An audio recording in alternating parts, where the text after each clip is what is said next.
எப்படிங்க இவ்ளோ நல்லவங்களா இருக்கீங்க? ஆமாங்க. எனக்கு ரொம்ப ஆச்சரியமா இருக்குது. அதே சமயத்தில மிக மிக வேதனையாவும் இருக்குது. ஆமாங்க. என்னன்னு சொல்லட்டுமா? அன்னைக்கு நானு ஒரு கன்டென்ட் வீடியோ கிரியேட் பண்ணுறதுக்காக போட்டிருந்தேன். அதில வந்து நான் 3 டைமும் 3 மிஸ்டேக் பண்ணியிருக்கேன்.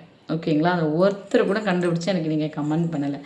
அதுக்கு நீங்க என்ன நினைக்கிறீங்க? ஏதோ இவங்க வீடியோ போடுறாங்க அப்படின்னு போகணும்னு தானே நீங்க நினைக்கிறீங்க. உண்மையிலேயே என் மேல அக்கறை யாருக்கா இருந்துச்சுன்னா, அந்த வீடியோ வந்து நீங்க கண்டிப்பா நீங்க தப்பா பேசியிருக்கீங்க அப்படின்ட்டு சரி பண்ணீங்கன்னு ஒருத்தவங்களாவது அத கமெண்ட் போட்டிருப்பீங்க. யாருமே அத கவனிக்காம அப்படியே பார்த்துட்டு போயிருக்கீங்க. தேசிய விலங்கு தானே அதில. நான் எல்லா இடத்துலயுமே தேசிய பறவைன்னு 3 முறை அதில மிஸ்டேக் பண்ணியிருக்கிறேன். யாருமே கவனிச்சு சொல்லவே இல்ல எனக்கு.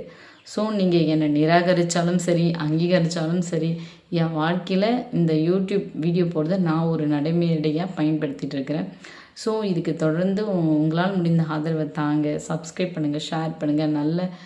நல்லா பண்ணியிருந்தால் நல்ல கமெண்ட் கொடுங்க. இல்லைன்னா வச்சுக்கோங்களேன், கமெண்ட் எதுவும் பண்ணாதீங்க. ஏன்னா இது நிறைய பேருக்கு யூடியூப்ன்றது பொழுதுபோக்குக்காக மட்டும் அதை பயன்படுத்த மாட்டாங்க.